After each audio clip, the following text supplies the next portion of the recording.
Tout d'abord, au nom du mouvement Kanak en France, présent dans la région Rhône-Alpes-Auvergne, je tiens à vous dire merci à toutes les personnes qui sont présentes ce soir ainsi qu'au collectif qui nous soutient.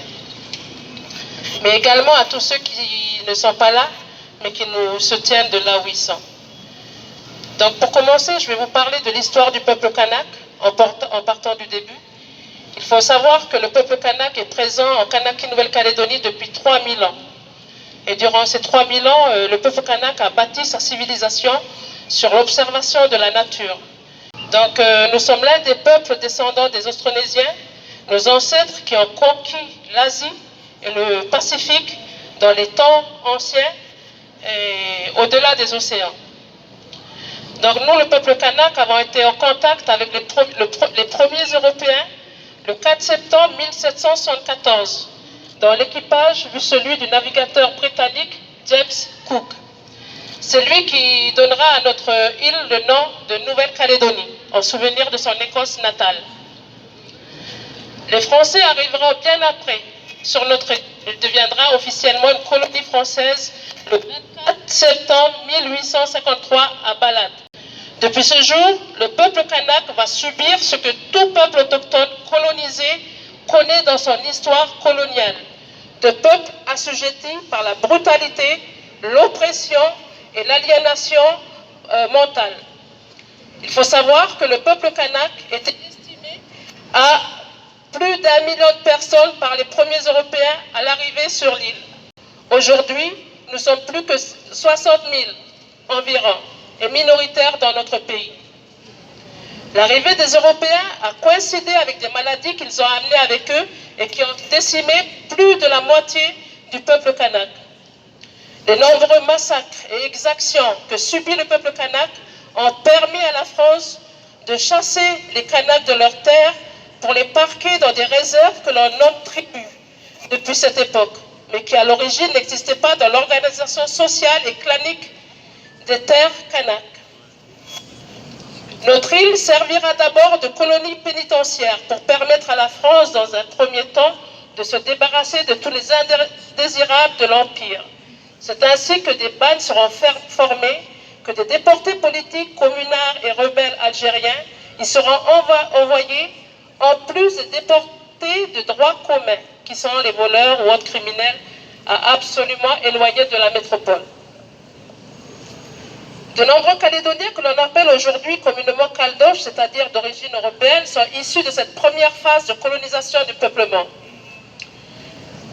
La plupart d'entre eux sont de grands propriétaires terriens aujourd'hui, car ils sont les héritiers des premiers colons à qui la France a offert gratuitement et pour une somme modique des terres enlevées aux Kanaks dans le sang et la brutalité. Les Kanaks se révolteront ensuite à plusieurs reprises. La première d'entre elles et la plus importante fut l'insurrection de 1878 où le chef de guerre Ataï, l'un des grands noms kanaks de notre histoire, mena la grande révolte avec d'autres chefs kanaks contre l'armée française après avoir dit au gouverneur Léopold de Brunswick: voilà ce que nous avons, en déversant un sac de terre en face du gouverneur, et voilà ce que tu nous as laissé, déversant un sac de pierre. Au gouverneur qui lui conseille de construire des barrières pour protéger ses cultures des dégâts commis par le bétail des colons, il répond: quand mes tarots, c'est-à-dire les tubercules que l'on mange, iront manger ton bétail, je construirai des barrières. L'insurrection de 1878 sera cependant durement réprimée dans le sang, et cela grâce à l'aide des auxiliaires kanaks qui permettront à l'armée française de capturer et de tuer de nombreux insurgés kanaks. Dans le chef de guerre Ataï, la tête du grand chef Ataï sera coupée et conservée dans un récipient au formol au musée de l'Homme à Paris. Sa tête et ses restes seront des décennies plus tard restitués à sa famille en 2014 et inhumés à la fois en présence de Louis Mapou, l'actuel président du gouvernement calédonien. À savoir que suite à cette insurrection, beaucoup de Kanaks seront déportés du nord vers le sud, ce qui autrefois était le bout du monde pour de nombreux Kanaks. Certaines familles Kanaks actuellement portent encore dans leur histoire familiale les traces douloureuses de ce déracinement forcé par le pouvoir colonial. Les événements des années 80 débuteront presque de la même manière que ceux des événements récents de 2024, c'est-à-dire à partir d'une décision politique qui sera considérée comme une trahison pour le peuple kanak. Merci. Il est fini le temps des colonies. Il est fini le temps des colonies. Il est fini le temps des colonies. La population kanak représente 40% du corps électoral actuel. Suite à cela, il y a une étude qui a été publiée par la France sur les conséquences de la décolonisation, si on devient indépendant ou non. Et cette étude-là, elle a plus pensé sur si on devient indépendant, on deviendra pauvre. Et ça a influencé. Il a avancé aussi, normalement, le troisième, il était prévu en 2022, mais il a avancé en 2021. Et chez nous, c'était la période du Covid, comme vous ici en France. Et il y a eu beaucoup de morts kanaks. Chez nous, les kanaks, on a un an de deuil. Donc c'était mal vu de nos politiciens d'aller faire campagne pour le troisième référendum alors qu'on était en deuil. Ce qui a amené au boycott. 57% de non-participation. À la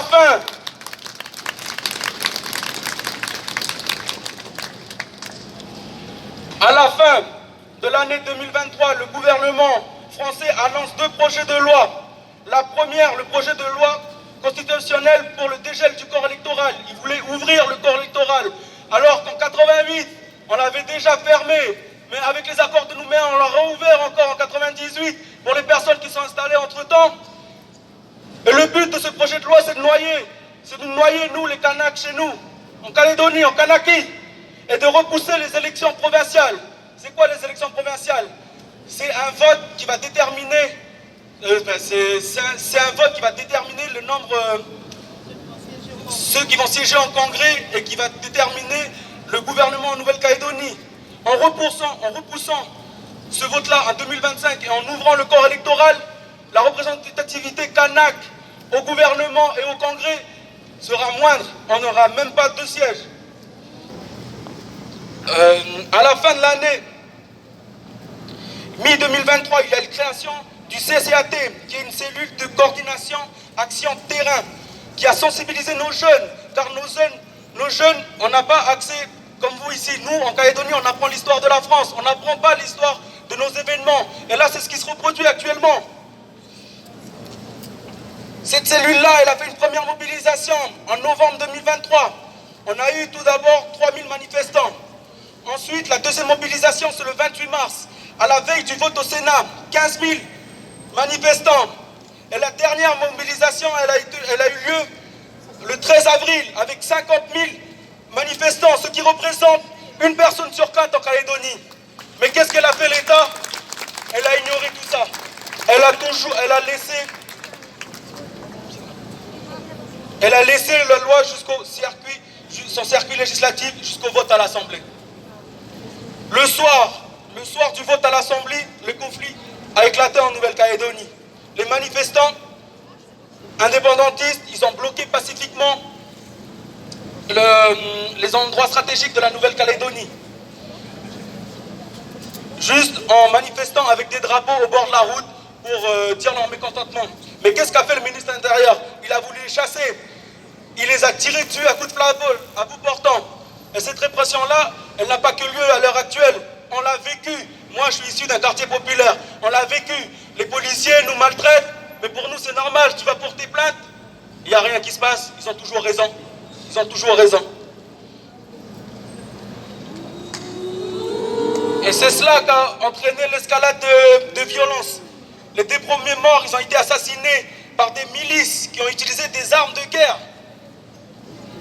La police les laisse faire, notamment, on voit des vidéos où ils sont devant et la police les accompagne par derrière. Donc on dénonce toutes ces exactions. En face, les jeunes, ils sont sans armes, ils n'ont que des cailloux et en face, ça tire avec des fusils de chasse. Ils disent qu'en Calédonie, on est armé, mais c'est que dans les provinces qu'on est armé, parce qu'on va à la chasse avec nos fusils de chasse. Mais à Nouméa, les jeunes, on n'a pas d'armes, c'est en face, c'est la milice, c'est les loyalistes qui sont armés et qui tuent nos jeunes. On demande aussi à une éclaircie à avoir sur tout ce qui se passe aussi là-bas. Surtout il y a eu beaucoup d'arrestations pour nos jeunes frères militants qui sont milités. On ne sait pas leur motif d'incarcération. On ne sait pas, ils sont transférés hors de la Nouvelle-Calédonie, mais on n'a aucune information sur ça. Et on demande que l'armée se retire de la Nouvelle-Calédonie. Car avec l'envoi de l'armée, il y a eu 2 nouvelles victimes. Ce qui passe à 7 morts chez les Kanaks et dont 2 morts gendarmes. C'est bien pourquoi nous avons décidé d'apporter toute notre solidarité aux travailleuses et travailleurs de Kanakye, dont les organisations et organisations syndicales mènent la lutte au pays. Pour nos organisations, ce qui se passe en Kanakye, c'est une préfiguration du pire qui pourrait nous arriver ici aussi, avec le terrain et le boulevard laissés à l'extrême droite suite à la dissolution du Parlement par le gouvernement Macron. On est dans une période charnière pour notre pays où toutes les initiatives qui peuvent permettre de construire la solidarité et l'unité pour le progrès social sont plus que nécessaires. Voilà pourquoi nous souhaitions apporter toute notre solidarité aux travailleuses, travailleurs et au peuple de Kanakye, mais à tous les peuples qui subissent l'impérialisme et le colonialisme, également parce qu'on considère que c'est la seule solution qui peut nous permettre d'aboutir et de faire aboutir les revendications qui concernent les travailleurs. Et voilà également pourquoi nous soutenons de manière pleine et entière la volonté de retrait du projet de loi de dégel du corps électoral, car seul le retrait du projet de loi permettra d'aller vers la pleine et entière autodétermination des peuples en Kanakye et partout ailleurs. Vive la solidarité internationale et vive le peuple kanak. Je vous remercie.